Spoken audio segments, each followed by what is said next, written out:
All right, everybody, welcome to our latest Between the Races podcast on the MXvice network. Thank you, everyone, for listening and supporting the site. We really appreciate it. We'd firstly like to thank our sponsors in Fly Racing, Monster Energy, Fox, Parts Europe, Scott, Bell Helmets, Acherbys, AS3 Performance, Kawasaki UK, KTM UK, O'Neill, and of course, Even Strokes for all their incredible support, as without them, none of this would be possible. All right, for this episode, we have a very special guest, a man who's an absolute legend and hero of the sport, who's seen and done it all. Welcome, Jeff Emig, to the pod. Thank you very much for joining us, mate, and thanks for taking the time. How's life? Yeah, it's my pleasure. Great to be on. I want to know who sells your sponsorship. That dude needs a bonus. That was a good list of people supporting this podcast. I know that money's not easy to get. Trust me. And then that's a nice segue for James Burfield, the boss at MXvice. How are you, mate? And there's a big question for you straight off the bat. Yeah, good. Thanks, Ed. Nice to see you again, Jeff, as well. It's been what, 2 weeks, 3 weeks, something like that. Yeah, we're really lucky this year with people supporting the podcast and supporting the website. So yeah, big shout out to those guys. It's been a tough year all around. I think everybody's feeling the pinch throughout the industry and just I don't know what it's like in the US at the moment, Jeff, but in the UK. There's a lot of households which are feeling the pinch from the government's taking all our money. I'm not going to get all political straight away, but certainly the U.S., the leadership in America, I'm not in agreement with how things are being ran here, and I know that has a trickle effect or a wave that comes out across the world, and all I can do as an American is apologize, and hopefully we can correct this in a couple of years. Yeah, hopefully less than a year. We'll see. Yeah, from a UK point of view, we're going to be apologizing for a lot longer than that. Right. Tons of shit at the moment, but we're really so crazy though. The world is so crazy, and that's why I do a lot of business around the world of global brands and work with global companies, and it's just such a crazy world. And I tell my kids that. My kids are 15 and 19. My son Jagger's 15. My daughter Presley's 19. I'm like, this isn't how things are supposed to be. Like, and so and it's crazy because it starts to affect. I mean, we do our work inside of the motocross industry, and yet these things affect economies globally, and it's just such a weird time. It's so unpredictable. So all the sponsors that are supporting this podcast, thank you. We really appreciate it. Yeah, touche. Jeff, on that note, that sort of, I know Ed's got Ed's been doing some digging. He's got a load of questions for you, but oh boy, here we go.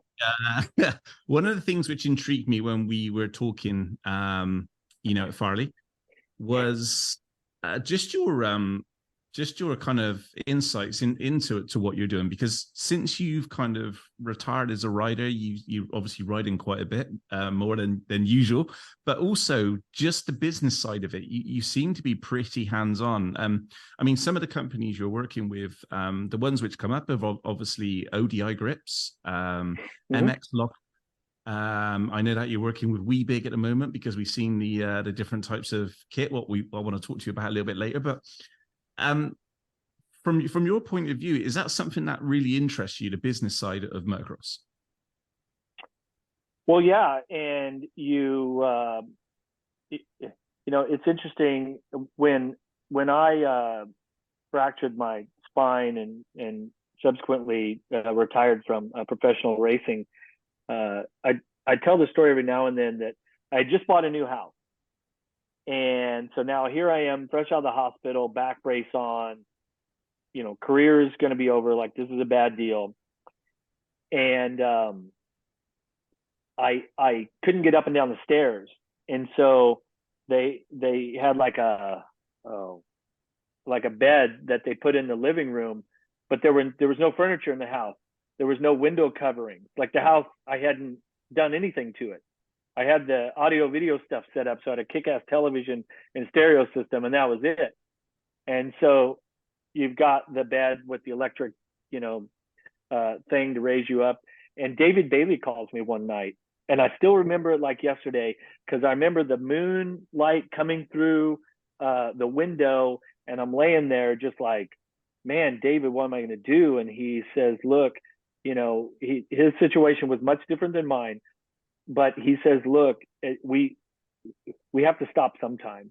And for you, if you choose this can be your bridge out of racing as a professional. It's much different than riding and racing as a professional. They're two different things, right? The dedication level, the risk level, everything. And I still remember him telling me, like, you know, you'll find something else to do. You're 30 years old, like there's still a lot of life to lead. And it may not be the first thing, which my first thing was having the race team. Oh, this is great. Money's free. Money's coming in like crazy. And then the money stops. Oh shit, this race team's costing me $50,000 to close the doors. This isn't any fun. And then I did a little bit of broadcasting and little bits and bobs along the way. And so I guess it just, as a racer, you're so locked in your entire life. That's all you've done. And it's really hard to see what the next thing is. Well, now I realize that there have been dozens of opportunities that have come my way. And you can read a lot of self-help books.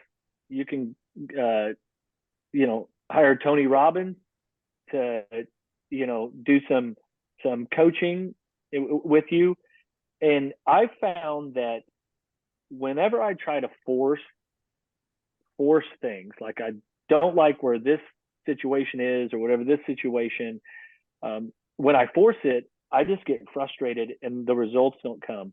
And so I'm more of a like fate and destiny type of person. And I know Tony Robbins would probably tell me I'm full of shit and you're not as productive as you need to be. But these opportunities come my way. And for me, a lot of it has to do with being on the motorcycle. And I still think of myself as a motorcycle racer, even though I don't race as a professional and hadn't raced, really done a lot of racing lately. But even my broadcasting, I'm there because I'm a motorcycle racer that is broadcasting instead of a broadcaster that happened to motorcycle race. Be a motorcycle racer. And so at this age and this level, and I certainly have experience with helping build other brands and been compensated well. Don't get me wrong, learned a lot, have a lot of connections. I understand business from the retail side all the way to the manufacturing side. And so with some of these new partnerships with Viral Brand Goggles and We Big Moto, what I'm doing with MX Locker now, and then my products with ODI, I think that I really have something valuable to bring in so many different ways and so many different facets. And so, you know, it was really interesting. I wrote this thing down, and this was just pertaining to business. But when we lost Ken Block earlier this year, and I went to his celebration of life, essentially, the whole day was just so memorable, and so many great people, successful people, and the impact that he had on his family and business and everything. And I just, from being around that whole experience, I put it in my phone, in my notes. I said, you got to be better. You got to be better. Like, you can do things better. And so, just, I guess every week I'm trying to add to the brands that I've partnered with, to help them be better and help them grow. And it's kind of this, like, you know, what would Jesus do? What would Ken do? You know, that's kind of the thought. If I was Ken Block in this situation, what would I do? So it could, because he was just brilliant that way. And I certainly don't make an even comparison to his talents that way, but it's certainly his spirit and his way of doing business is something that's inside of me, and that I think about, okay, I need to attach that to what I'm doing in business. That's very cool. I mean, you know, Tony Robbins and the others will be proud to hear that, Jeff, because, you know, sometimes it's about taking those kind of positives and aspects from how people do their business and what's effective for them. Sometimes you can learn quite a lot from the people around you. I always struggle when I work on my own. I enjoy working with people, because once you're working with people and you have a team, then you can bounce ideas off each other. And it's like when I speak to other people within the industry, I'm a bit like a sponge, so I kind of learn as I go along. I've learned quite a lot on digital, but the motocross industry is obviously forever changing. And I guess you've seen a massive difference from when you were in your, the year before your injury in your prime, to where you are now. Like how social media has completely changed the game. The riders can't escape anything, can they? Everything, like when you look at the Lawrence brothers or Deegan's, even Chad with his family. I mean, everything's out there on YouTube, on social media. Everybody's got a knows more, sometimes more about your life than your family members. Yeah, and it's interesting. It's been such a transition, because there are so many great media content creators out there, where the sort of quote media landscape has changed from, it used to be your magazines, and then you do some media with the race promoter, and now there's so many different outlets, and you become your own creator, and there's so much of it, and everyone's trying to catch the attention of every person that they can. And sometimes for some reason I feel like it's getting better now, but like 3 or 4 years ago, I'm like, there's so much content with these athletes, I don't feel like I know any of them any better than I did before I watched the content. And I think when I look back, for us, the real door that opened was when Krusty Demons of Dirt came to my house to film us riding Z50s, and you kind of seen beyond the track for the first time.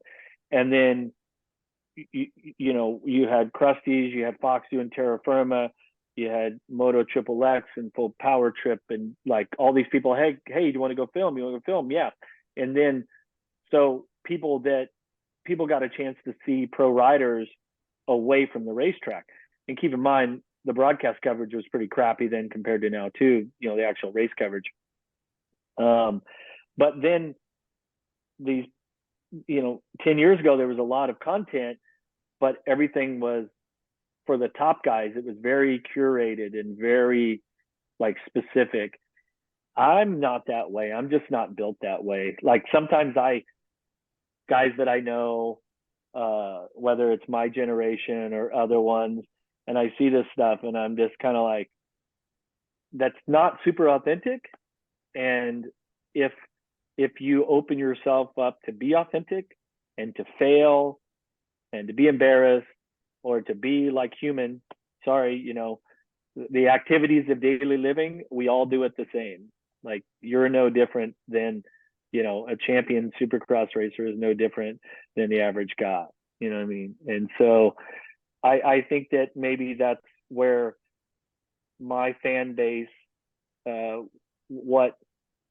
how we connect is that I'm very humble that way. Certainly other ways where I'm quite the asshole and I can be arrogant at times, but I think in certain ways I'm just kind of an open book. Oh yeah, this was like this thing that happened last week with Jet Lawrence and Ken Roxon. I could get really, I could have a strong opinion on that in certain ways, but sure. I watched some of the stuff, like interviews or certain things that I did, and I'm like, who is that guy? Like, holy shit, the 24-year-old me was, who did I think I was at that point? It was my question. The 52-year-old me looks at the 25-year-old me and would be like, I just roll my eyes, like, who do you think you are again? Yeah. So, but that's you. Yeah, I think that's relevant to like all of us when we look back. I mean, I think of myself as, at 25, thinking I know everything about everything. And, I can't take any advice off of anybody because I know better. And then I just look back now and just thinking, oh my God, you have well, when no you're a idea. kid, you don't know any. Yeah, when you're a kid, you don't know anything. Start to be a teenager, you're learning things, and so now you think you know stuff, right? 25, you're like, yeah, man, this world's black and white. Start to get in your 30s, starts to get a little gray. Metaphorically and physically, things start to get a little gray. You get through your 40s and you're like, wow, yeah, life isn't quite like I thought. And people lie, cheat, steal, all these other things. And the great thing, you get to be where I'm at, you just don't give a shit anymore. You really don't. It's okay. It's fine. Yeah, it's fine. fine. The only thing, like, so in life, that's where I'm at. But when I'm a broadcaster for World Supercross, my job is to have a strong opinion. And what's good, I think, is that I'm getting better at not giving a shit if the athlete or the team or the situation, like, I'm paid for my opinion, whether anyone likes it or not, including the promoter, right? Yeah, it's pretty cool, that World Supercross. Obviously, the commentary you guys do, the series, you feel like the SMX is, that hasn't gone down a lot of people's eyes that well. I think it's been quite good, but there's obviously going to be teething issues. And I guess you feel like the fans and the sport have been quite forgiving with that. But with World Supercross, there's been a lot of piling on, and, you feel like some of the criticism's quite aggressive. I guess you would see it firsthand, mate. So I just they need time. They're going to have issues like SMX has and like WSX has. And that's on such bigger scale, trying to take it to the world. And I guess it's really cool to see that they got someone like you on the commentary, mate. So tell us a little bit about that deal. And I guess it's a pretty hard thing to do because, like you said, you got to get to a point where you don't give a shit because you're being a commentator. You need to be brave. You have convictions in what you're saying and make sort of hard, snappy calls at the heat of the moment, which you don't really have a lot of time to reflect on. And yeah, commentators deserve respect for getting out of their comfort zone. And I guess that's a place where you probably experienced a lot of growth too, mate. So just tell us a little bit about the World Supercross and just your broadcasting career as a whole, because it's pretty cool achievement what you've done with it all, mate. And you must be pretty proud of it, I guess, when you grab a second to look back. Yeah, I mean, when Ralph Shaheen and I first started doing Supercross in America, we kind of set a goal of doing 10 years together. If we could do 10 years, that'll be just amazing. I did 12, he did 15. Because he started year before I did, and did some pro motocross in there for a lot of years and different bits and bobs. Some Grand Prix races, joined the broadcast with Paul Malin, Motocross of Nations, things like that. And now we've moved on to World Supercross. Obviously, there's been some things on the business side that have hindered the amount of races that we've done, and it's difficult for everyone because we're trying to get this new championship, get some momentum going. And there's a lot of comparisons between the racing in America and this new World Supercross Championship with Adam Bailey and Supercross Global and the team from Australia. And, there's been some hurdles, especially here lately, some things that everyone's going to have to work through. But just remember, going global is a much different challenge, and we've only done 3 races. Okay, Supercross in America started in 1974 and hasn't stopped, so it's pretty hard to not you need to understand that this is a very new entity and a new product and a lot of moving parts to it that are much different, like the scale of this and how getting these races, promoted and done globally and all that is much, much different. And so, it's a bummer that we've lost some races this year again. But I believe in the product and what we're doing. In addition to that, everybody knows Ralph Shaheen and I are super close. We love working together. I mean, even if it wasn't calling Supercross or motocross races, if we were doing swamp buggies or tractor pulls or F1 or, lawnmower races, we would probably have a great time doing it. And then, of course, Kristen Beat, who is our eyes and ears, and she's our trackside reporter. He could literally do anything. And so we enjoy being around each other, and we have a lot of fun with it. And that chemistry is so hard to really get together. And when you have it, you want to keep that keep that group going. And not sure if you remember, but from the round one that we did in Birmingham, United Kingdom earlier this year, during our qualifying show, Kristen slipped and fell on there was this big like ramp going into the stadium, and she was standing there talking to some of the riders, and she slipped and fell, and we actually got it on camera. I think it was only one angle, and she was like legitimately like bruised up, like it hurt, like her hip was really sore. But we all, and Ralph's brilliant at this. He's the best to lead this. But the chemistry that we had together, we actually replayed it in the stadium, and Ralph and I did commentary over it, and we all got a good laugh out of it. And she's a great sport about it. And it's that, because the serious stuff is going to be easy to come by, but then you have to have the entertainment value and the humor and some witty comments and things that put the listener or the viewer, in that case, like back on their heels a little bit. And then you have to give them the insight. You have to relay the energy and the excitement of what's happening inside of the stadium in this live event, along with all the data and things that come along with it, with results and what to look for and all that. And so when you put together a good team, you got to keep them together. And I feel really thankful that I'm a part of that team, because we do enjoy being around each other, and that hopefully translates into the broadcast and makes that entertainment value higher. Yeah, I guess also, are you happy with, I guess, the progress of World Supercross? There's definitely some strides being made. There's just announced that sort of change in the partnerships going on there, which they're people, very heavy hitters in the soccer world, which we both know and love. So it'd be really interesting to see how it pans out, because they've got some really big plans, and they're kind of dudes that don't really fail in what they do, really ambitious people. And I guess having someone like Adam there he's really cool. Having recently done a podcast with him, just to love the passion of the guy. He's so motivated. Yep. And he knows all the stuff that wasn't right, and he's open to, suggestions, open to fixing it. And even from the rounds last year, he made changes from round one, round two in that short amount of time. So a lot of respect for what he does. And, it must be just an absolute logistical nightmare organizing it all and getting it all done. But the work, he knows the work is worth it to spread the word on Supercross, because there's so many, 70% of bikes are sold, I guess, outside of the year. So there's so much room for growth, isn't there, mate? So I guess it must be pretty cool to be on that journey with him and spread the sport internationally and just try to improve the product and get people into it, because that's a really key way to do it. Like we see with the soccer friendlies, all the big teams go to America and Asia, and they exploit these markets. Australia too. There's money to be made. There's the sport to be grown. There's so many positives attached to it, isn't there, mate? And I guess you're pretty excited about it.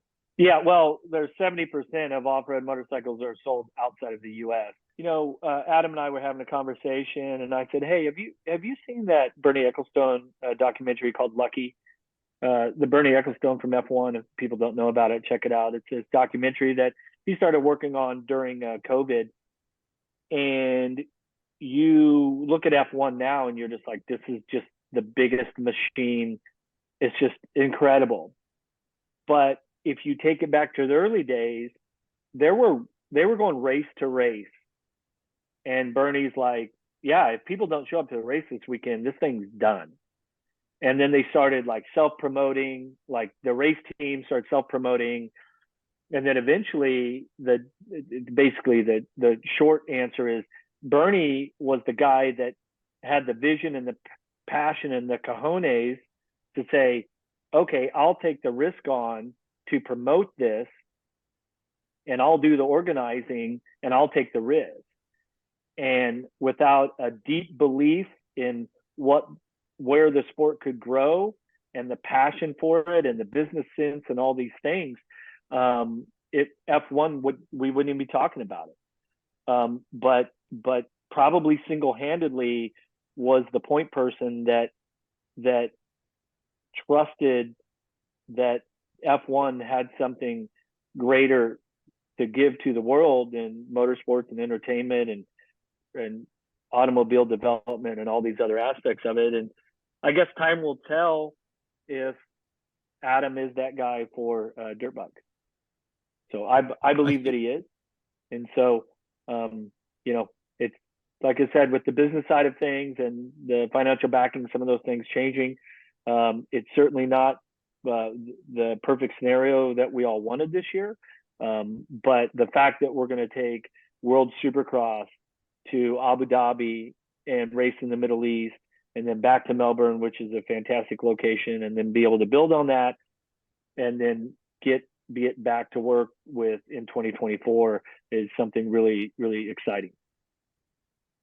I think Ed, like in a podcast with Adam, when he said like kind of made mistakes and stuff, I think that's what makes, in my eyes, how do you improve? You have to understand what you can improve on. So like when I think of the 12 years of MXvice, I just looking back, I want to cringe at some of the mistakes I've made financially and some of the decisions I've taken, and and especially like getting to this last year. So I think it's that hindsight thing. If I only knew now what I knew sort of 3 years ago, and I could have got all that money back, what I've spent on bad decisions and different things and everything else. But I guess what Adam's got now is kind of he's got that knowledge of the last couple of years of what to do and what not to do. And like you say, he's got two very, very good partners who have got their finger on the pulse, are going to look to him who understands the business. They understand about investment. So I think now he's got possibly all the tools and made some of the mistakes and learned from them to know where to go going forward. So I think now WSX is going to be in a healthy place going forward because they've had those years. Yep. We certainly hope so. But you read, every business book by Donald Trump, by Richard Branson, you name it. Every one of these uber successful businessmen, you read these books and they talk about their experiences. Basically, every one of them says fail and fail often. It's like MXvice should be $1 billion company right now. All the mistakes you made, right? But that's still the. And I'm just that was a joke, by the way. That was a delayed laugh. It's so true. Well, and so and what you have to get through your head, and I'm only relaying what I read and what I'm trying to learn, is that those mistakes are the education. Now, the failure is if you don't take that education, what you just learned, and then not repeat it or make the opposite decision to be successful. I don't know. My whole life, the hard lessons have been, nobody can tell me anything. It's like straight out of a country music song or something. Can't tell me anything.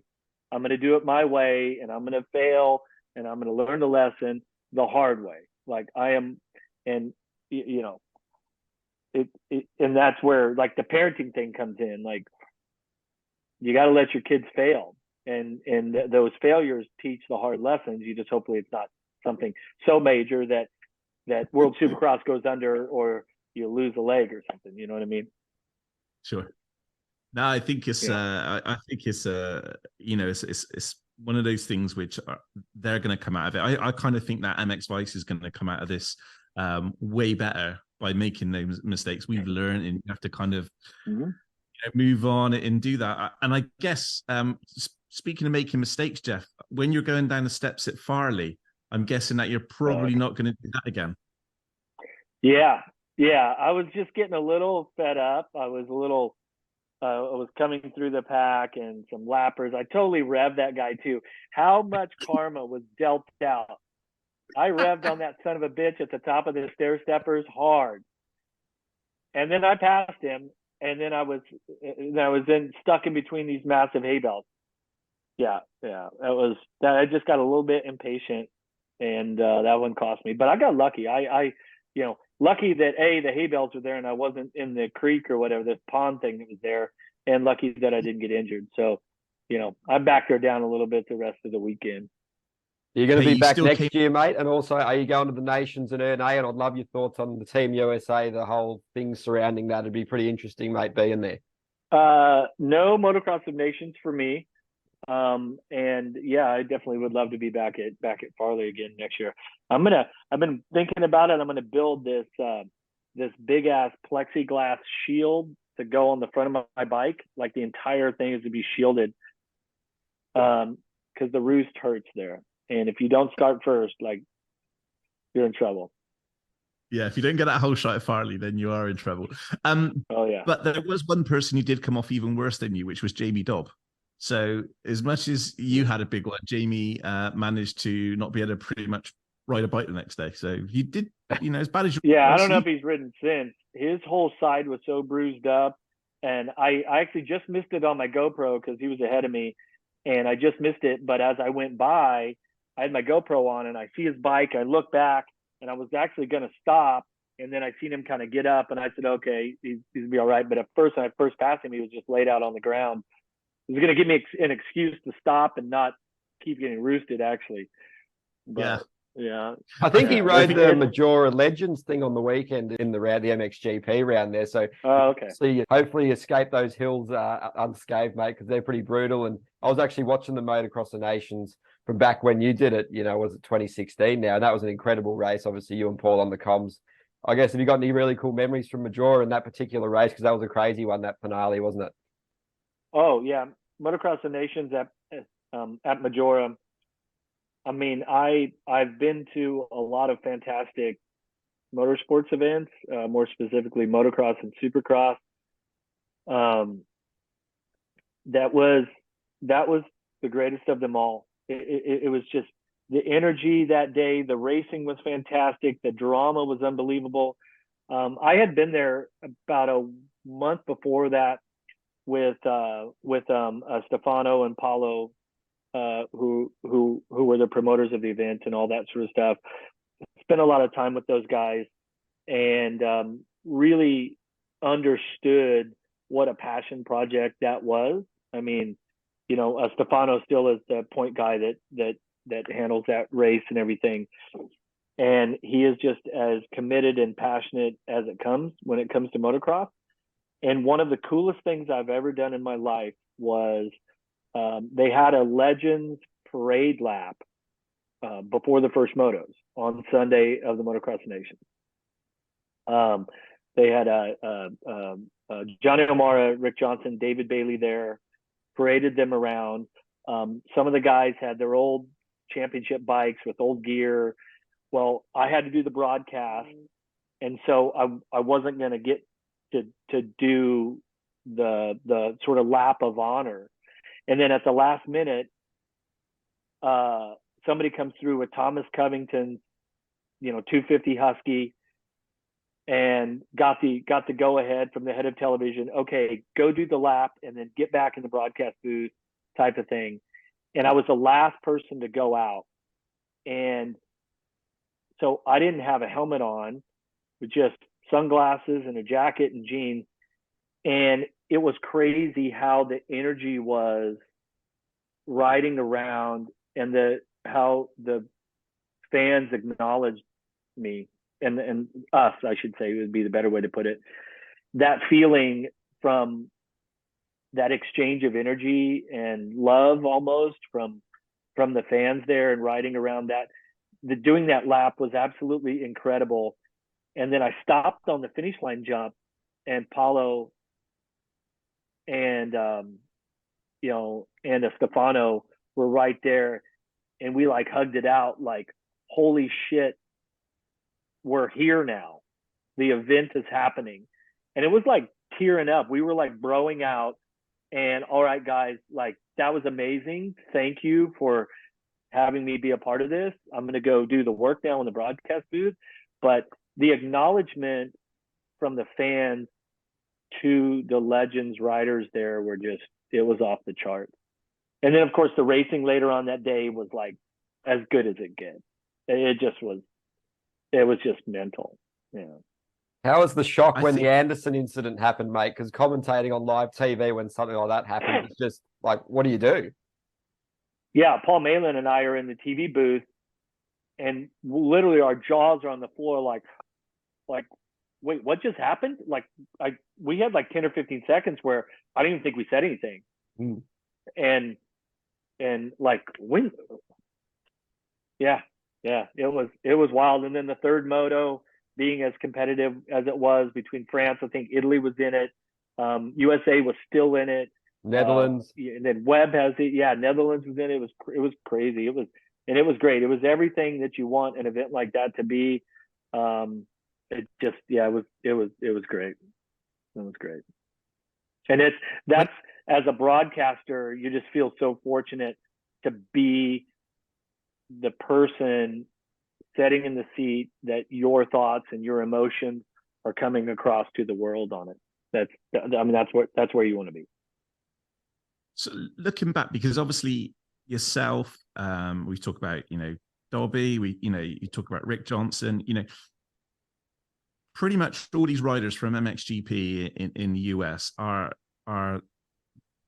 there's like kids now which are like 15, 16, which, those guys weren't born when you guys were you're in your prime. Sorry to, not to make you feel well, Jeff, but this is just just trying to get across how people are appreciated now, riders are appreciated, because there's 16-year-old riders who are going up to Ryan Filippo at Fox Hills in getting his autograph when they weren't even around when, he was kind of like just starting out in his pro career. So it's crazy how this generation appreciates past riders as much as like, people my age and below do. You guys are even more famous in theory than when you're actually riding. Well, and that's part of the information age, is that those how would you put it? Those lessons, like history lessons are there and available now.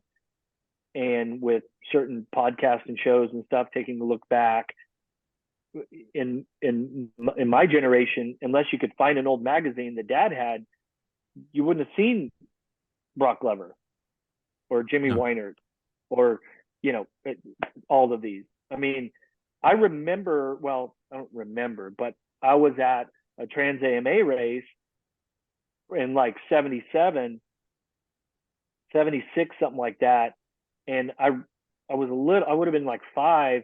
And I remember my dad and his buddies talking about Roger DeCoster being there, and Bob Hanna was there. He was like a young kid and things like that. But that's like kind of like hearsay.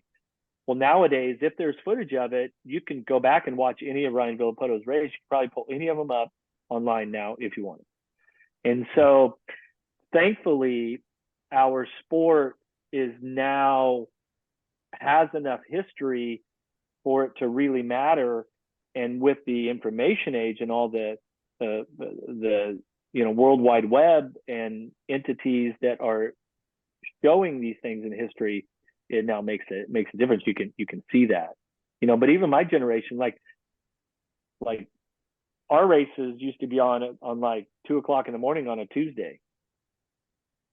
I mean, nowadays you can go on, if you can stream it, you can just go watch it or watch it on YouTube or Rumble or something like that now, where that just didn't exist. And so hopefully, because that's where, okay, so here's why I always say that it's so important for the broadcast to celebrate the past, because if it was an event that had never happened, okay, first year, let's take Super Motocross here in America. This whole playoff thing that they're doing is brand new. So that's the first one ever. But if this was the 80th year of that, all of those championship battles and all those memories and all those things get stacked up into, because if this is the only SMX championship and Roxon wins it, okay, great, he wins it, and then they don't do it next year. But if there's 80 years of history in that builds up to, that's why this is important, because remember what happened in the drama and the this and the that happened throughout the decades. Well, then it gives it some validity. right? It makes it it makes it important. Here's why it's important. And so you're building on every one of those years. And so with our sport, I mean, supercross as a sport, the first one was in 1972. Motocross, really, you're kind of going back to scrambles and motocross, 1947-ish, something like that. But now it's starting to have a rich history, and then it makes a difference. And if the kids can be taught that early on, then it's like, oh, this is why this is important. Sort of, obviously, you understand the importance of the motocross of nations, especially from a US perspective. You know, most winningest country in history, and you know, every legend that's taken part. Wait, what was that you said? With obviously the USA, most winningest country in motocross nation's history, and it sounded like you said USA is the winningest country in the history of. Okay, I just wanted the listeners to be clear. My comments, yeah. So, see, that's the 25-year-old in me being an asshole. I didn't need to do that. Bring it on. I wonder if our listeners know who has the second most wins. I think it must be Great Britain. Great Britain, I believe it is. Yeah. Yeah. So we had a great time in the 50s. Yeah. That's when the history of the motocross nations is really, really interesting. If you research it, it's a pretty cool event, like that concept of it. Yeah. Well, my question, you know, and it is a little bit political, so I appreciate if you have to tread lightly, but when, like, every year you kind of hear a bit of politics within the American industry about who to select in, because it's always, you know, for me, is, you know, and this is just me being black and white, is that really it's the three best riders, the three best performing riders that you can send from your country to represent your country. And I think, you know, maybe for a couple of years, I think the nation's kind of lost that, but it's definitely back with, like, you know, France bringing it, and in the Netherlands bringing it. Everybody wants to put out their best team. So as an American, does it frustrate you when you guys aren't sending your best team? A little bit. I mean, it's just I always wanted to go. I always was very driven and excited to be named on the team, and literally put my heart and soul into it. And we would make $300 or $600 each to win it. And nowadays, where the money for the riders is, you know, like, they can stay here and top guys will make more than $5 million a year. So why are they go? So the economics of it start to play a factor in the decision. And now you know, even this year in America, there's a few extra races that are trickling into September here. World Supercross is on the table. And so there are other races that are paying hundreds of thousands of dollars as a rider to go to. And so why am I going to go to this? Because you know, the promoting group of the Motocross of Nations benefited for decades off of a guy like me having a desire to go race this. And I'd go do it for free. I want to be on the team and I want to go race these guys from around the world. That landscape has changed. And so the economics of it, and riders, you know, having full schedules now where they're racing 30 times a year, and it's not easy on you, and the dedication it takes. And at a certain time, you got to take a break. September is typically in America. That's when you want to take a break. But, you know, I got to keep training all month long to do this event. And I'm now making the transition from riding motocross in the summer to now getting back into supercross and that whole thing. So it's a difficult sort of time period and decision to make. And like, I don't, like, they're talking about this year team being sort of a quote, a B team. I'll take the B team or the C team that wants to be there over the A team that is trying to fulfill some sponsorship obligations, because their race is gnarly and you have to dig deep, and you have to ride with a passion and a spirit that really becomes like unmatched. Like you find a different level there, and it's like that pride of your country and of yourself against the other racers and these things. It's a much different. The mentality of that race is so much different than anything else that you'll do throughout the year. That's really what makes it special. I was quickly going to say, James, before you finish up, and I guess it epitomizes that in '92 in Manjimup. You raced that with a broken thumb, didn't you, mate? And there's that really cool photo, obviously in Australia. That's a long trip. It's not just to Australia, it's Western Australia, so it's so far for you. Yeah. Massive trip. And there's that awesome photo with the bars almost on the ground. I remember you and Jace on the Gypsy Tales pod, you guys did having a chat about it. But just talk about that experience. And I guess you sort of embodied it, didn't you? Really, what it's sort of all about to be at the Nations and put yourself, for your country, put them out there and fight through the pain and do what you got to do, isn't it? Yeah, and that year, really, the A team would have been Bradshaw, Stanton, Kodrowski, something like that. They didn't want to go. Billy Lyles was in contention for the 500 world title. LaRocco and I were battling in America for the 125 title. People don't remember, but we still had 2 races to go in America after the Nations, but we had to become teammates for that event. Mike rode 250, I rode the 125, and we put our heart and soul into it. Every one of our motos for all 3 of us was ride from the back. Like, it wasn't like somebody got a hole shot and cruised around out front. It was like, need second for the win, and you fall down and now you're in 5th and time's running out. And it was just an epic battle. I mean, yeah, I fell in the last practice, and I was just telling the story the other day. And I sprained my thumb, probably fractured it. And it was crazy because my mechanic, Steve Butler, was Australian, but his immigration status wasn't where it needed to be. So he didn't do the trip with me. So Brian Lunas, who is a legendary mechanic for Bob Hanna and Rick Johnson, Bradshaw, blah, blah, blah. He was working on my bikes that weekend, and I came in and I get inside this box truck that we have that we're pitting out of. And I'm like taking off my helmet and my goggles, and I'm like grabbing my hand like, Brian, man, when I fell down, I did something to my thumb. Like, my thumb ain't right. And he slaps me in the face and he says, shut the F up about this. Don't tell anybody about this. Get on that bike and you got to ride. So I don't care what your thumb is. Don't say a word to nobody. And I'm, 20 years old, and I'm just like, he just slapped me. Like, okay. And of course it's Lunas, right? Like, you're going to listen to the guy. So take some painkillers, whatever I did. And I remember they were parading us around in opening ceremonies in these little utes. And there was like a little roll bar on the back of the ute. And I'm trying to hang on to it as they're driving us around the track, right? So I don't fall out.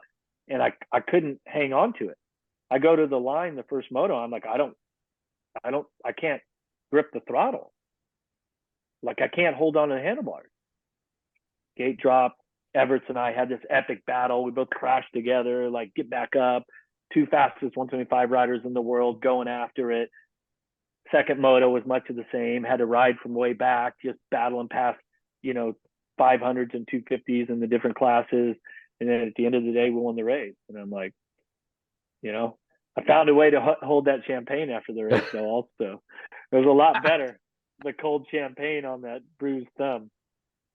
So, how was the team dynamic for that race?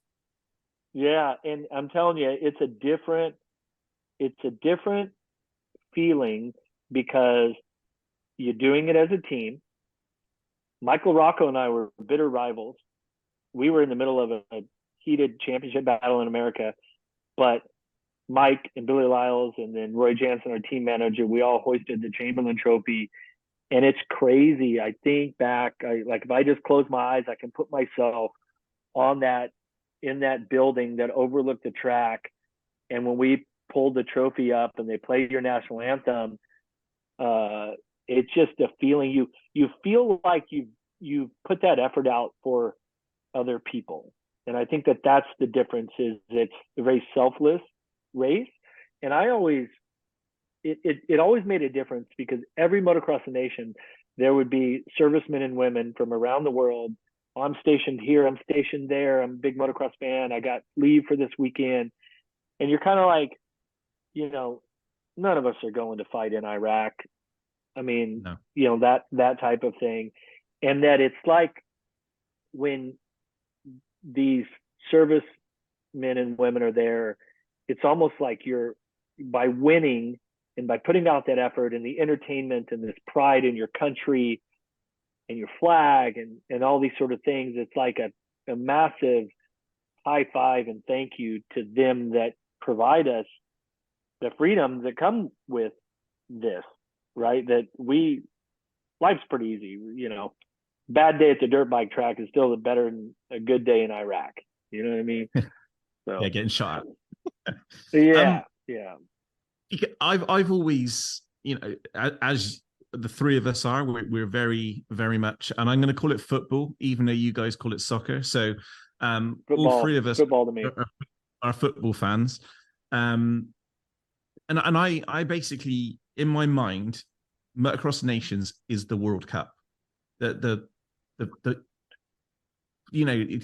players are in tears when they don't get selected for their country. Like, playing in the World Cup is the bucket list of every professional player's dreams, and only 11 or 22 squad members get selected from their country. And you think about the millions of footballers, and we talked about it a while ago, Ed, with how many teams are in the Premiership in the UK and in Championship and right way down to non-league, and most of those guys are plumbers and God knows what else.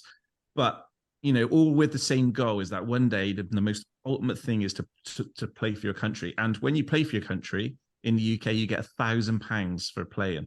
So they're not doing it for the money as well. Yes, there is considerable commercial activities by being selected for your country. And I guess one thing which I think some of the American athletes might not think of is when they are riding for their country, they're not only riding for their country, but actually their commercial viability escalates around the world. So, like, when you used to come over as Europeans or the rest of the world, we didn't get to see you guys. Like, it's very hard for Europeans to come over. Well, used to come over to America to watch these riders. As most people, they don't go to a national event. So when you guys come over, your literally fan base must triple. And that's where you've become a legend status because of what you've done and what you've put in previously. And I guess it's hindsight, isn't it? When those riders have missed out on that opportunity of representing their country, I wonder if they're going to regret that opportunity in the future. Yeah. I mean, Stanton has said that he's like, I should have went. But think about this. If 2023 was the first year that they decided to organize some football games between different countries, you're like, oh, they're going to do this new thing. Like, there's going to be a team from each country, and they're going to do this, like, bracket system and see which country is the best. You're like, well, that's kind of a cool idea. But instead, we have Wembley 1966. Elizabeth II is in attendance. Like, England beats Germany, right? Like, that, I mean, I get goosebumps right now. I've like legit goosebumps. It's not even my country, but those moments, and that's what's so crazy about sport is, like, I wasn't even alive, but I can understand the significance of an event like that. And then when understanding, like, it's so much more than just a game, and what it does for the morale of the country and the pride in your country and all these sort of things. When, as the athlete, you're a way of testing yourself, pushing yourself mentally, physically, emotionally. It's like it's hard to put into words. It's where you find out. It's where you find out who you're actually like what you're made of. And it'd be equivalent of going through like the Navy SEAL program. Finding at what point are you going to break, and then surviving at the end of it and completing it, and the feeling of winning. Yeah, some of those documentaries specifically on that World Cup, are just so, like, the fact that they have the footage and that Some of these guys are obviously getting pretty old, but they were able to have commentary and, you know, interviews with them and them talking about and explaining what was happening through that. That's the stuff that then if you're a modern day player, you go, I want that. Right. Yeah. Like, and so that's why that's why history is so important to the present, and then how it affects the future that way. We were literally watching something this morning, my son and I go, can you believe that England hasn't won the World Cup since '66? Yeah. I said, think about like that baffles me more than, I mean, it's America. We're still pretty young in the scope of things, but it's like, how can England have not won the World Cup? Oh, we were watching, my girlfriend was showing me the new Beckham documentary, and I'm like, wait, that famous red card that he got, was that in the World Cup or not? So we were 98 World Cup. all, but yeah. so it was World Cup. Yeah. Was that It's like him and Zidane of all people, the two red cards that just will live in infamy. But it was incredible how the country completely turned against him, you know, just from that one rash moment. But the way that Beckham sort of rebuilt himself and came back and spurred the team on to win against, I think it was Greece when we were down or something like that. I can't recall. It was a while ago. That was a World Cup qualifier, wasn't it? Yeah, I mean, yeah. Well, that's what's going to be great about that documentary. I can't wait to watch it. I think it might be on Netflix or whatever. But you know, those when you see these sporting documentaries, and it's so not just superficial. Like this shit means everything to these people, and we're really lucky that what we're doing is sport, and there's a lot of celebrity that comes along with it for guys like that. That, you know, the monetary side is incredible, and you know, as opposed to, like we talked about, soldiers fighting in Afghanistan or something, or like, and that's something that's not lost on me either. With when athletes get really arrogant and really selfish about certain things, you know, why have I got to live a life in motorcycle racing and another guy didn't? He's pouring concrete, or, you know, is a soldier or whatever, something less glamorous. It can be just as fulfilling, but less glamorous. And like, we're all really lucky that life, this is my life. It wasn't like, you know, I did something special that put me in this position. The opportunities came, and so I went with it, you know. And we're so fortunate. And here's another thing that really resonates with me lately, is you know, there are a lot of racers that come and go, a lot of really good riders. And the fact that I had this incredible sort of, you know, adversary in this battle with Jeremy McGrath. He raced a lot of other people besides me. I raced a lot of other people besides him. But we had this rivalry that has seemed to resonate and has lived on through the last few decades. Okay. And, you know, honestly, in supercross, he kicked my ass all but 7 times. Well, 6, because he wasn't in one of them. You know, premier class supercross. So I got like 6 compared to his 72. You know, but the championship battle and what our rivalry meant, and where I can't speak for him, but the level that it drove me to, how I tested myself and how I pushed myself, and to be able to live that have that journey and to have those memories, to live that and to be tested that way. I didn't appreciate it like I do now. But I've said this before, but I watched these 2 separate documentaries. One was on Larry Bird and Magic Johnson, you know, National Basketball Association, NBA players in America, who were rivals from college. and they took it to the court as professionals. Keep in mind, there's a team, but the battle was between Larry Bird and Magic Johnson. There are 8 other players on the team, plus a coach and other players on the bench. It was those guys. The rest of the players were like pawns in their game. Yeah. And then I watched this documentary on Bjorn Borg and John McEnroe. And these guys were just, it was just incredible, the dedication, how, yeah, you got to play a tournament, you got to play other guys to get to the final. But we know we're just getting to the final, and then it's you and I. And how they pushed each other to the limit, knowing that their adversary was going here. And so I appreciate that I had that opportunity, that I was even in that position, because there are hundreds of motorcycle racers that never get that opportunity to test yourself to the highest level, to see just what you're made of. How hard can you try?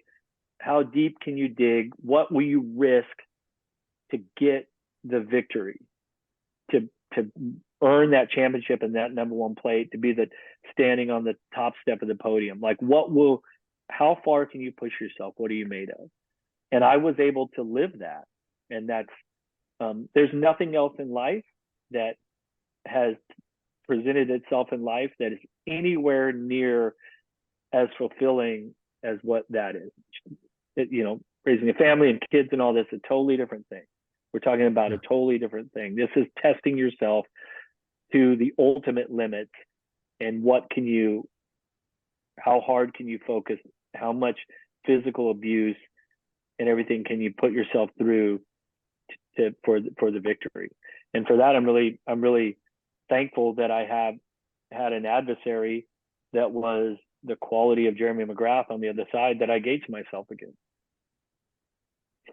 It's interesting, Jeff, because before we pressed the record button, we were talking about, how dangerous motocross is in what everybody puts on the line. And you hit the nail on the head when you basically said, and I think this will resonate with so many people listening to this podcast, is that motocross makes you feel like you're really living. Like nothing comes as close to what motocross is able to give. And you're alive. Oh yeah. Throw a leg over a motorcycle, it is like nothing else. My girlfriend, my partner Jessica, had ridden a motorcycle when she was little. We just did a learn to ride thing out at Moto Ventures here in Southern California about a month ago. She loves it. And it's like she gets it. What riding a dirt bike, even separate from a street bike, you got a lot of rules. A dirt bike, it goes anywhere you want.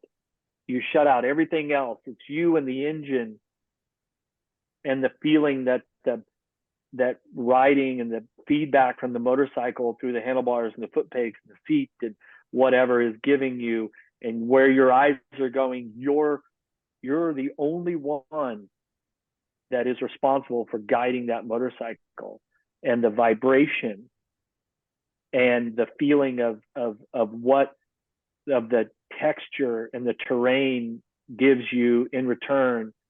And the wind's not rushing through your hair, but the wind rushing through your helmet and through your goggles, and not going through this. That. Yeah. You don't feel that at all. But there's Kyle Cowling did this really cool documentary with Tom. What's his name from Blink 182? I don't remember his last name. The lead singer of Blink 182, guitarist. And it was great because Is it DeLong or DeLong? Yeah, DeLong. Yeah. So, and Kyle is an incredible filmmaker, and Tom built this street bike motorcycle, and how he was able to put into words what motorcycling meant to him. And he was talking about how when he was younger and he skateboarded and he could feel the vibration of the skateboard. And then once the music thing started, the energy and the vibration from the music was this energy transfer. And now that he's older, gets on the motorcycle, the vibration from the motorcycle, riding down the road, being able to do all this. It's a pretty interesting concept. He's a deep dude. Like, you know, he's got some deep thoughts. And I feel the same way with that, like riding a motorcycle and riding a dirt bike and then racing. Like, why am I racing motocross at age 52, you know? But there's just nothing else like it in the world for me. I mean, you know, you're out there at Farley just getting your ass roosted, and you keep going around. You didn't pull off. You're going until the checkered flag, and there's something to be said for that. You know, that makes you feel alive, and, you know, like I said, it puts living in your life. One of the things what made me laugh at Farley, being with you guys that weekend, was Chad kind of took it really easy on a Saturday. Then after the Saturday in basically struggling a little bit with a couple of locals around the track, he was like, "Fuck this, I'm racing tomorrow." Yeah. So that racer's mentality as well, it never ends. Yeah, and you're out there, and it's like, you know, you're just letting it hang out as hard as you ever have. For what again? I mean, you can justify it if you're going for a professional racing title, but you're out there just, and that's the unexplainable part. That we're just, and we are certainly wired differently than most people, especially when you talk about injuries. You know, yeah. I mean, I've been at a table with an ex-girlfriend and her parents, and I had just broken all the bones in my hand, and none of the three of them had ever broken a bone ever. And they're like, why are you out of the house? Like, you've got a broken hand. It's like, oh, it's a few broken bones here, no big deal. It'll be all right, you know. It's not like my back. Yeah. Yeah, back, my leg, my toe, my ankle, my this, my that, you know. And I mean, we are just, the average person just looks at what we do, and you're like, this is incredible. I would have been on disability for 10 years. But for us, we're like, oh, yeah, it'd be all right. Give it 8 weeks, 10 weeks, I'm riding again. Wait, you're going to ride again? Well, yeah, that's what I do. And so we are definitely not normal. Going back to the start of our conversation when we were talking about business, obviously,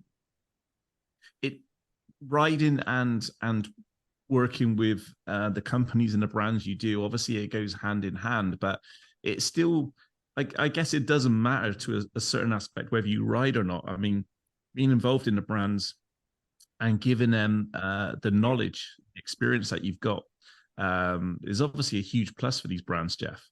For instance, like with you were talking to me about viral goggles and about how you've kind of sort of got the goggles, noticed some changes that you want to be made, and then obviously they're off now making a better goggle. Yeah, I mean, that's all part of it. I certainly have a lot of experience being 52. Scott Steffi, who's the founder of Viral Brand Goggles, we actually raced together. We're pretty similar in age. So it's not like he doesn't have great experience, and it's just, you know, two heads are better than one.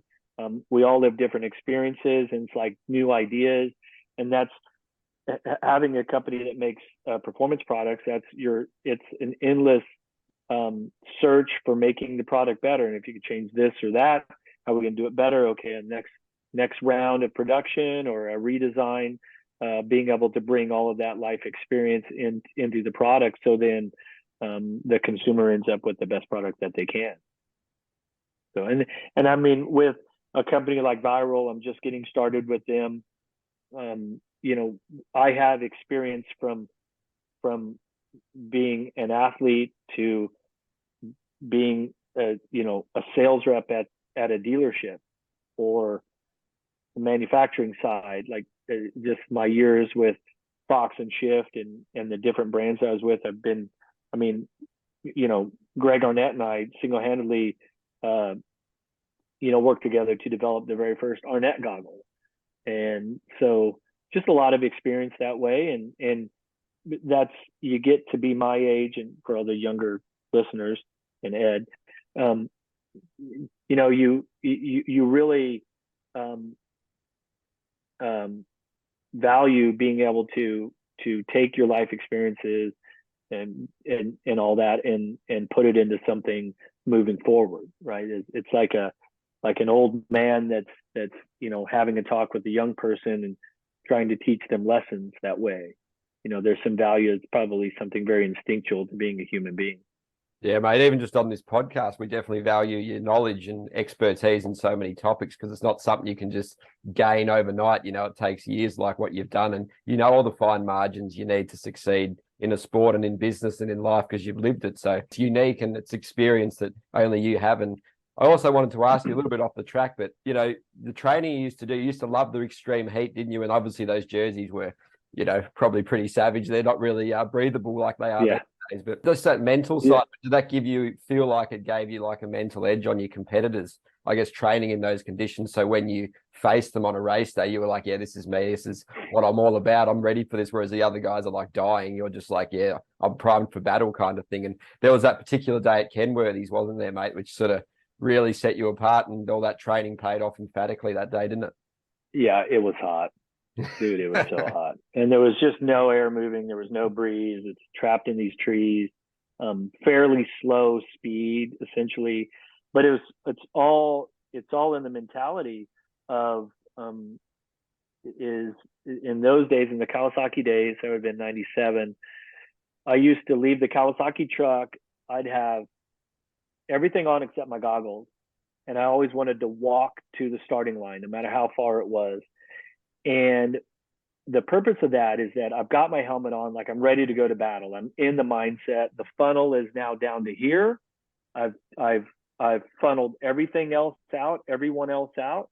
And as you walk to the starting line, you're like high-fiving fans, your friends and stuff that are in the pit area, you know, wishing you good luck. All this positive reinforcement that you get, even more so because you're on foot than being on the bike. But I would just be in that zone, and I'm ready to go to battle. You know, I mean, imagine if, you know, your entire day working up until we started this podcast. You know, I don't know if you're married, Ed, or whatever. Yep. It's like, wake up this morning and the wife's like, man, fucking hey, Ed, good luck with this podcast today. You're going to crush it. And you go to the get some coffee this morning and like, hey, kick ass on that podcast. You're the best. You know, it's like, imagine if you had that in your regular day. Like, I need that. How much more positive reinforcement that would be, right? Yep. You walk into the office and everybody's like, you know, you're the best, dude. James, you got this. You're the best podcaster on the earth, dude. You're going to nail it today. Like, positive reinforcement is really important. Especially like, we've got a new dog, and it's like, sometimes you want to kick his ass, but it's like that positive reinforcement is so valuable. And that's all that is. And that's why I always wondered why certain guys, like when I was younger and I was the young guy on the team, we'd go to autograph sessions. They want to get there 15 minutes late, leave 15 minutes early. And it's like a pain in the ass to go to a dealer signing. You're like, why are we leaving early? These people are super nice to us, right? All they have is something good to say. Like that, I can't recall one time where I was at an autograph session where somebody come up to, you know what, Emig, you suck. I'm sure they're there. They didn't say it, but like, it's not like, no, I don't want your autograph. I'm getting Damon Bradshaw's. Not interested. You know, they're kind of like, even if they don't know who you are, they'll take it. And like, oh, okay, good luck, whatever your name is. But they didn't say anything mean to you. They said a bunch of nice, positive stuff, like encouraging. Yeah. So I want to go do that every Friday before the race. You know, and some riders look at that as like a pain in the ass. Yeah, it's a good point you make there. You think back to, I don't know if you remember Gianluca Vialli, the really great Italian soccer player that has since passed. But, you know, he used to say after he finished his career, he used to do a lot of charity work. And he said, my attitude is be selfish, get into charity, because it makes you feel good doing things for people to help them. You know, that's as humans, that's what really made him feel good. You can definitely resonate with that, mate. And I obviously got up at 3:30 a.m. in Australia here, mate. So I'll have to tell my wife to, get up at 3 with me and, prepare the pep talk, mate. Just massaging the shoulders, seeing the water bottle, get you some coffee going. Coffee on, a good slap on the ass. Get on in there and got it. Oh man, but no, it's a cool insight. Hey Ed, this could be another business for Jeff, like positive reinforcement, like a mixtape, life coaching. So podcasts, but we just have like Jeff telling you how great you are on the way to work, and you sort of just get in, your fist pumping, you're high-fiving everybody. Your boss is like, "What the fuck is going on here?" Yeah, well, what we're going to do it is as a coaching program. We'll sell it on Instagram and Facebook, right? So he's got to put it together. Those things. I'm all over this. So I just thought about this about a month ago, and it's interesting you said that. When I was younger, my dad got me this set of cassette tapes that were total motivational speaking. And I remember them telling stories about sports teams and just all this different stuff. And I hadn't thought about this in 30 years. And just like a month ago, I said, Dad, do you remember those tapes that you got? I go, what? He goes, oh yeah, the guy was out of Dallas. And I'm like, you remember? I said, do you remember what they were? Like, I would love to hear those again. And he's like, let me think about it. He goes, he goes, obviously don't have the tapes anymore. I mean, we're talking, I was listening to them when I was 10 or 12 years old. And I'm like, I need this set of tapes to give to my son. Probably not going to listen to him, but I was forced to listen to him in the box van and the motorhome as we were driving around the country. But I probably didn't make much of it then, but subliminally, like I bet that those things made a big difference somewhere along the line. 100%, 100%. I'm a great believer in, like every challenge that you handle in life, if you handle it in a negative way, it's going to end up one way. If you handle it in a positive way and you keep pushing forward and you just keep seeing the best of it in making the best of it, then there is going to be a way more positive outcome than thinking negatively. So, visualization and all that is crazy. Like your mind is like when it was championship time, the mental side of getting it done is so heavy and it's so intense, and visualizing yourself succeeding and even like talking yourself through the actual race and just positive thoughts and not letting the gremlins get in there. Oh yeah, it's a whole nother level. But that's what I was going to say, getting back to the heat, is my son didn't like the heat. And I'm like, dude, you play football in Southern California all throughout the summer. And a lot of his games now that he's getting older are on the artificial turf. That shit gets hot. Yeah. Dude, it's hot. And he's like, and his new team, they have a black jersey. And I'm like, come on, you're an Emig here. Like, let's do this. And so this year was really where I'm like, it's all in your head. You've got to get past it. What do you think the other kids, the other young men aren't hot also? Everyone's hot. You've got to work through that. So you had the black gear too. I remember back in the day, you were saying about some of those races too. And I guess with the positive reinforcement stuff, I remember you telling a story about when you split with Kawasaki in '99, wasn't it? You were like, oh crap, this is like, what am I going to do with my life? And I think your dad was the one that was like, hey son, it's all right. We can move forward. Let's get at it again. Was that definitely plays on your mind as well and definitely taught you some things? First off, that was a very nice way to put that when Kawasaki and I split. I didn't want to use fired or something like that. Yeah. That was enough with you, Ed. Yeah. When Kawasaki released me from my contract, it was a real low point in my life, not just my career, and so embarrassing. And I was so ashamed to call my dad. And my buddy Tony Strangio and I were driving down to Lake Havasu where the incident happened. It was a Thursday after the incident. Got in touch with the district attorney down there, told her can we just get this thing handled? Like, I don't need a court date 3 months from now. Like, we need to get this handled. She's like, well, what's the rush? I'm like, look, anything you're going to do to me, penalties for my illegal behavior, is nothing compared to what's happening in my professional career. If I can get some finality sooner than later, let's do it. So down there by Friday morning, let's get it taken care of. Thursday, I'm driving down to Havasu, Tony and I got to call my dad. And it was like, I was so ashamed that I let him down. And that, you know, especially for something like that, it's like just so unfocused, not doing the right things. Like, come on, you're being a knucklehead. You're a multi-time champion. You're almost 30 years old. This is dumb. This is stupid behavior. And I'm on the phone and like told my dad what happened. And he's like, okay, He says, all right, well, let's get you on a different bike because you weren't happy riding the Kawasaki this year anyway. Let's get you on a different bike and get you going in the right direction. And I'm literally like, no, excuse me, I need to talk to Gary Emig. Is Gary Emig available? Because the Gary Emig I know literally was going to put his foot up my ass through the phone. Yeah. And he was so understanding and so supportive. I think he knew that I knew that I had messed up. Like I knew that this was not good.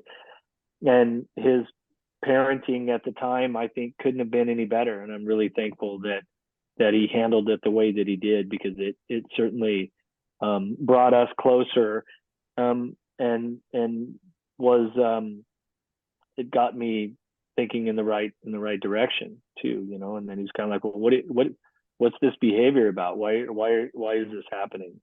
Like, you need to do something different there. And so I did. No, that's a really cool story. It is amazing, isn't it? It's like, and I expect how your dad was with you now, it's kind of set a precedent for how you are with your children, because there are going to be those days. I've got a 26, a 23, and an 11-year-old girls. So, you know, I have to keep what would you say? You don't have to say it. So you know, as a dad, there's going to be days when, you know, just going to be things that you don't want to know or don't want to hear, but you have to be supportive and you have to be there for them. Luckily, so far, so good. But yeah, children are a blessing, but also in it, yeah. That's all I'm going to say. You just worry about them so much, because we've all done stupid things. You've seen stupid things happen. You've seen really horrific, bad things happen, and you know that it can happen. And when you're like, my daughter's 19, she's on the music scene and she's an actress and all this sort of entertainment stuff. And it's like, she's 19 going on 29. And you just worry that she's going to be in the wrong place at the wrong time, and something traumatic is going to happen. You know, the hard lessons are okay, but you know, there are a lot of things out there that you worry about, and you just, as a child, you don't know. As a child, you don't understand the dangers. As a parent, you're constantly thinking. You understand too much of it, right? Yep. And mom's a bit of a helicopter parent, so I try to be a little more understanding, and I'm saying that in a bad way. She has a tremendous amount of care and worry and all that, and she plays the mothering role, and that's not my role. My role is to be the father. And so you know, you always feel like you're failing. You know, I think a lot of the times you're just like, oh, my parent did it so much better. But then hopefully we get 20 years down the line, and there'll be the moment where your daughter will be like, Dad, you were so good to me, and I remember this or that, and thank you so much. And so you just, you know, you do the best you can. And that it seems like, you can read all these books in the world, but it's really just, you know, you got to read the room, and you got to have that certain feel, and trying to understand the difference between right and wrong. And hopefully you can raise your kids to be adults, and then they do it again. That kind of life lesson that you went through, Jeff, at that particular time, and what, obviously it was really important that your dad supported you at that point. You weren't expecting that, and he kind of surprised you with his kind of with his mindset. With riders of today, like, looking back at some of the things what you've learned through your career, what would be the best single piece of advice you would give to some of those riders which are sweating it out a little bit at the moment, haven't got a ride for next year? What would your advice be to those guys now in supercross and motocross who haven't got a ride for next year? How do they remain positive? Well, I think it's an interesting time period now, because what I really learned throughout my career is that, the sort of tug of war between talent and hard work. And I feel like I was probably a athlete that kind of was tugged between the two, and had the talent, didn't always want to do the hard work, but at times I did, but at times I didn't. And now I honestly feel that the real talent, the super talent, is the ability to do the hard work, because there have been plenty of talented riders that have come through and not lived up to their expectations, because they didn't want to do the hard work because they were so talented they didn't have to. And it sets this sort of tone, like especially when you're in the 125, 85, 125, 250 class. But then you get up into the professional ranks where you're riding the premier class, and these are grown men that have mortgages and families, and they're doing the work. And most of the time, the hard work beats the talent at that level. The younger levels, your talent, it's just all about the talent. So really, in the end, the real talent becomes the ability to do the hard work and to dedicate yourself and sacrifice. I do, I'm not trying to discredit any of the current riders right now, because I do think that there's a tremendous amount of hard work is going on, deep into the field. And so then talent starts to play a role also. And specifically, like you mentioned a question of a rider that doesn't have a ride. Stay active, keep training. In our sport, give it a couple races, a ride will open up. It happens every year. Such and such doesn't have a ride, I'll give it a little bit. I mean, look what happened to Pro Circuit here in America this year. Every one of their guys was out. And then the guys that they put in got hurt. And so unfortunately, that's a reality that we have to face in supercross and motocross. Yeah, but that's a brutal sport, isn't it? It can be, yeah. I mean, my old team manager, when I was at Kawasaki, Bruce Sernstrom, I mean, we'd have meetings and he'd say, look, the first thing you have to do is figure out how to ride every race. Second thing is how to win a race. Third thing is then how to win the championship beyond that. We are paying you, and the whole race team is here, is to do research and development so that Kawasaki develops the best motocross product that they can. And then you're also here, B, is you're here to help us sell that product. So from Kawasaki's perspective, if you're not at the race, you're not helping us sell product. Right. And then when you look at it from the racing side of things, very rarely will a rider ever win the championship if they haven't ridden every race. There's the rare time that, somebody wins every race and wraps up the title early. But for the most part, you got to be there every week. And if you can't be there every week, then winning the championship is going to be a real long shot. Yeah, well said, mate. I guess just to, before you go in, James, just to expand on that, mate, I've done a lot of podcasts with privateers and the trainer in Australia, Nathan Crawford, who runs a program training, all levels of guys, a lot of professionals too. And he sort of just, emphasizes the point of commitment, and you've got to be responsible and accountable for your actions. Like if you get up early, you press that snooze button, that's on you. You've made that decision. You've obviously didn't want to get out of bed and do whatever you had to do at that point in time. So obviously, mate, the sacrifice that needs to be made, you need to be all in. And I guess be prepared to suffer, like you were saying, in those hot days. And it is a selfish sport. And he was saying you're going to let people down in your personal life, but you can't really mix it these days. You got to be all in to be that pro athlete, and you can't, do your partying and mix it all like maybe you would have done. You had a great time in a lot of those years, and that's cool. But the sport's changed a lot now, hasn't it? And you've seen it and lived through it. Yeah. And I guess what's your take on it? Does that all sort of ring pretty true? Yeah, and I mean, there's endless stories that, you read stuff about Kobe Bryant and, athletes like that. Somebody, I was just listening to somebody from the Premier League is they said, oh yeah, I'm going to get to training 30 minutes early because I'm going to be the guy. And then they show up and the guy that's really the guy has already been there for 30 minutes working out or training or whatever. That's a common story, and that all has to do with dedication and like how bad do you want it?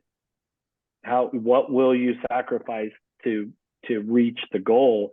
And that's why goal setting is so important, because without a goal, where are you going? There's no way to judge where you're at.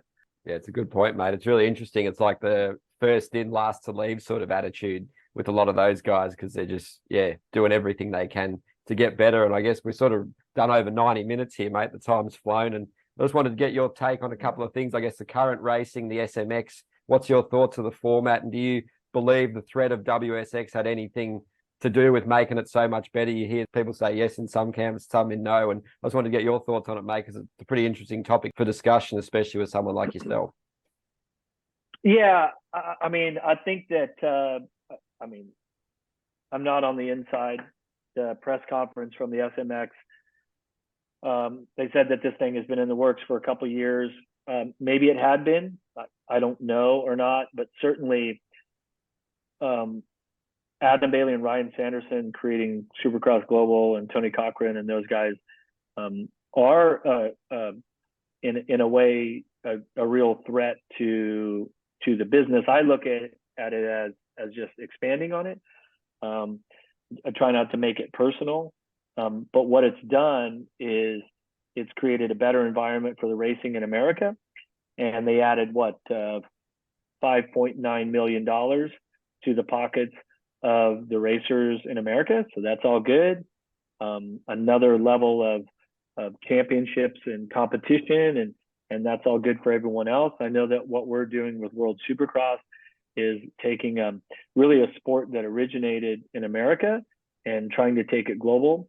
And I think that rising tide raises all ships type thing effect, that eventually we get 5 or 10 years down the line with World Supercross, and we have true global partners and sponsorships, and we've got World Supercross in places that it's just never been.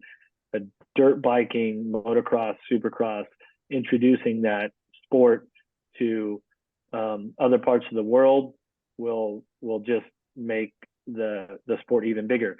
Because remember, Edison Dye started bringing Husqvarnas over in 1966 to Southern California, and he brought over guys like Torsten Hallman to ride these dirt bikes in America, and this was a European sport. America was new. Now look how we talk about it. America alone is 30% of global off-road motorcycle sales, and especially in our sport, really have to believe, money-wise and all these other things, that American Supercross is the pinnacle of the sport in off-road dirt bike racing. I know GP fans probably find, take offense to that, and I don't want to discredit what happens on the world stage with that. It's a tremendous championship. But in my mind, Supercross probably has the biggest viewership and all that here in America. But 58 years ago, that wasn't the case. Right? 56 years ago, it was new here. And so do we get another 15, 20 years down the line with a true global world championship? What will it look like? Well, can World Supercross be the F1 of dirt bike racing? Can it truly be on par with F1 and MotoGP? I believe that it can. Yeah, I actually agree, Jeff. When you start to think of, MXGP have tapped into markets like Indonesia. In the fans go crazy about, why are we going to Indonesia? And then you realize that how many bikes in Asia, how many mopeds are sold, and and the reason why those guys are on mopeds is obviously because it's easier, cheaper and everything else. But at the same time, those kids in Indonesia, you only have to look at the stats on Facebook and Instagram. They're watching dirt bikes. So there's a massive audience in Indonesia. And if you look at pretty much every single person's, who's at the top of the sport, if they looked at their demographics, Indonesia is going to be a big player on every single person's audience. And when you start to think that if World Supercross started to go to like the Saudi Arabias, the Dubai's, Brazil, yeah, because MXGP went to Brazil and it's massive there. But like, you've got these countries which are so untapped and are hungry, really, really hungry for. And the other thing to remember is motocross is still an accessible sport compared to things like any car racing, like Formula One and stuff. Like even go-karting is crazy money. Like the money what Lewis Hamilton's parents spent, just to get him into Formula One and every other driver. When you think about that in motocross terms, it really is it's all relative. It's motocross is very cheap compared to other motorsports. So I think WSX, because they're willing to what they say as a Tottenham fan, dare is to do. So and that's WSX. They're daring to go out to some of these countries and take it global. I fully respect that, and I do believe quite rightly that US Supercross will benefit from that because it's going to bring a whole new generation of fans.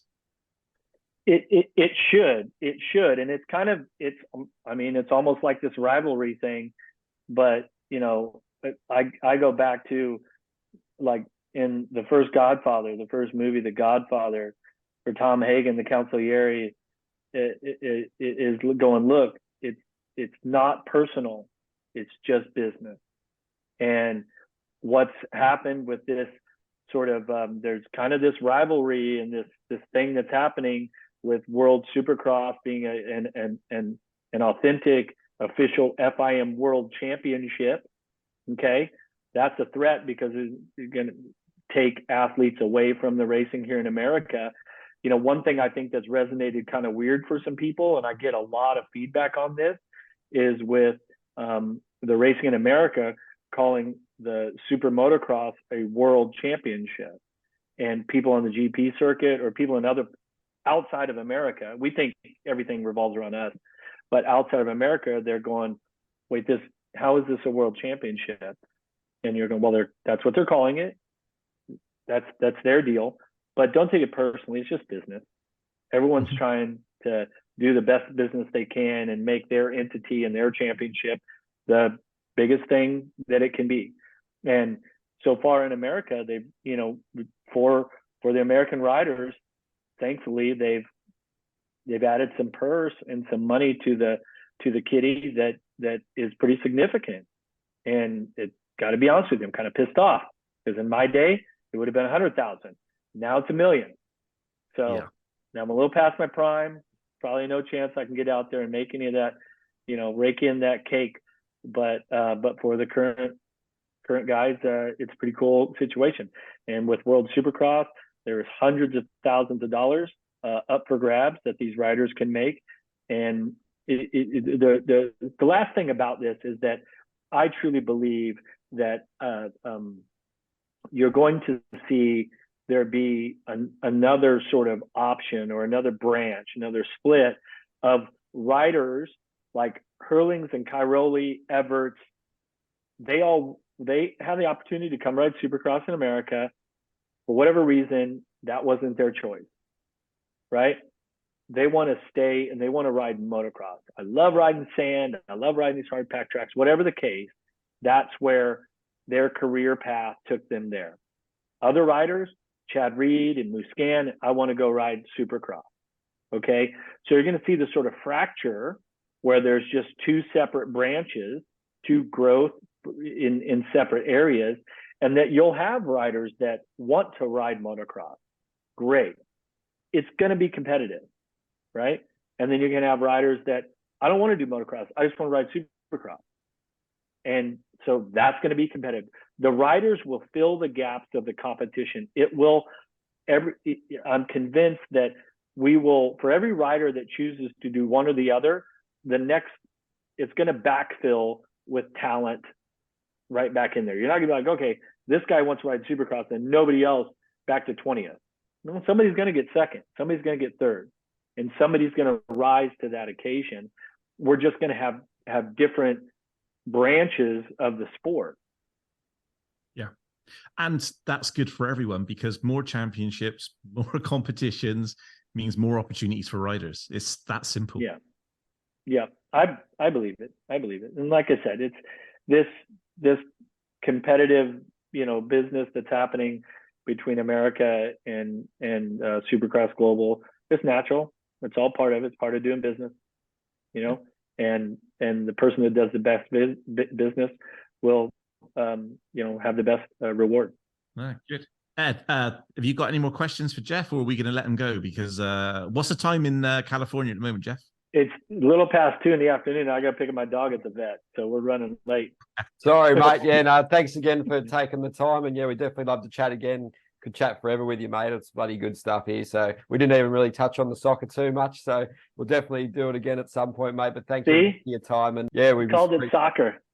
He's not well, mate, the amount of times in Australia you got Aussie rules, you got rugby, and everyone's trying to call it football. So I've got to try and keep it happy. Same with you at the end. Yeah, don't even get me started on that Aussie stuff. I don't even know. Throwing a watermelon around, no helmet. I don't know, man. That's watermelon. That was an awesome podcast, mate. All the best, and yeah, we'll speak soon. Yeah, I appreciate it. I know this one's gone. We're 90 minutes or a little more. Appreciate everybody that listened in, and hopefully add a little bit of insight, some entertainment. No real tears. Didn't really tug on the heartstrings too much this podcast, but hopefully we just entertained you and you learned a little something. Hey, this is just episode 1, Jeff. We'll be back for more. Yeah, part 1. All right. See you guys. Thank you. See you, mate. Have a good one. See you later.